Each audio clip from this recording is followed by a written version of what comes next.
So, my dear friends, we know that Fernando Pessoa wrote with four different names, but these are not just simple pen names. These are real characters that maybe he assumed or created, or it's a weird relationship with these names, and he has explanation and a relationship explained for all of these names.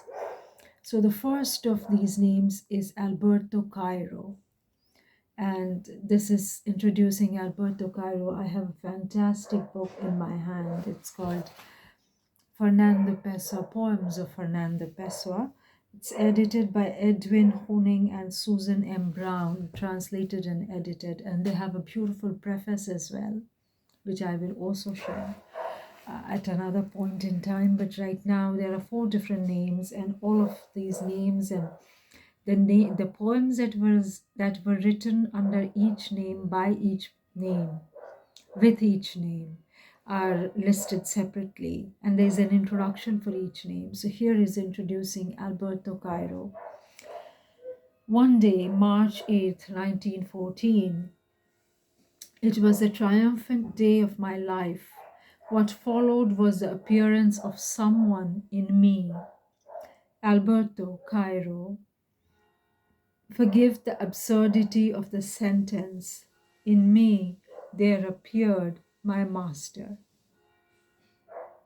Fernando Pessoa, in a letter to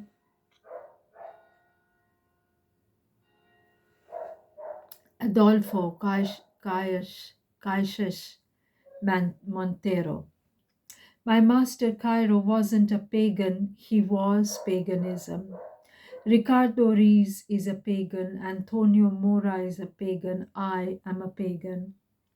Fernando Pessoa himself would be a pagan if he weren't a ball of yarn rolled up inside himself.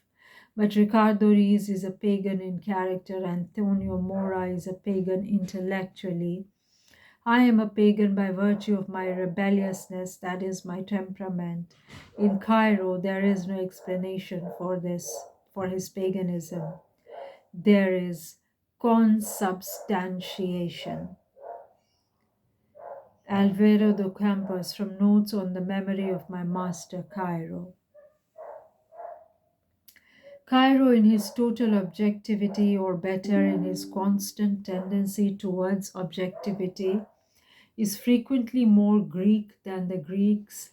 I was a blind man at birth in whom the possibility to see was given, and my knowledge of the keeper of sheep acted as a surgical instrument that opened my eyes to seeing. Ricardo Reis, from the Objectivism of Cairo. Cairo, like Whitman, leaves me perplexed. We are thrown off our critical attitude by so extraordinary a phenomenon. We have never seen anything like it. Even after Whitman, Cairo is strange and terribly appalling new. Even in our age, when we believe nothing can astonish us or shout novelty at us, Cairo does astonish and does breed novelty. To be able to do this in an age like ours is a definite and final proof of his genius. Alberto Cairo is reported to have regretted the name of sensationalism which a disciple of his, a rather queer disciple it is true, Mr. Alvaro de Campos, gave to his attitude and to the attitude he created. If Cairo protested, I'm sorry, not prostrated, not kneeling in prayer, protested against the word as possibly something to indicate a school like futurism, for instance, he was right. Ricardo Reis, in an English preface to Alberto Cairo's poems. At first sight, it seems as something of Whitman is present in these poems. I have no information as to Cairo's knowledge, and the four names that he created. One is Alberto Cairo. I hope that I'm pronouncing it right. It is Caeiro, like Cairo, the capital of Egypt. Ricardo Reis is another one. Fernando Pessoa, he himself. And the final one is Bernardo So's. No, no, there is an Alexander Search, Alvaro de Campos. There is an Alexander Search, and there is a big note on Alexander Search. So why isn't the name Alexander Search?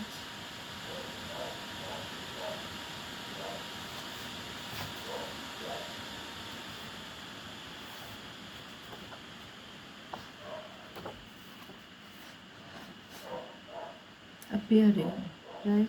So that's an enigma that we will solve. But here he says, uh,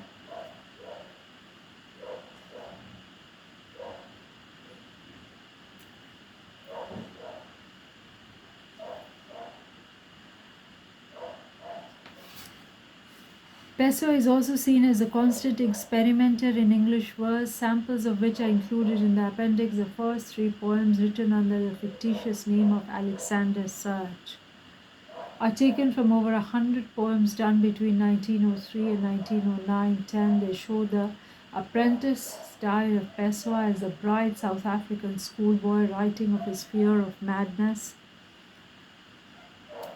and uselessness,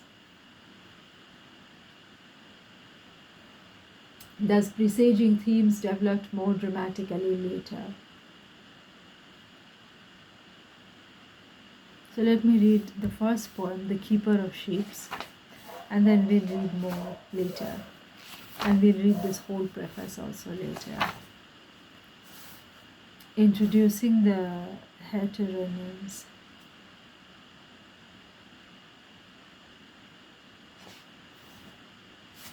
Oh my God.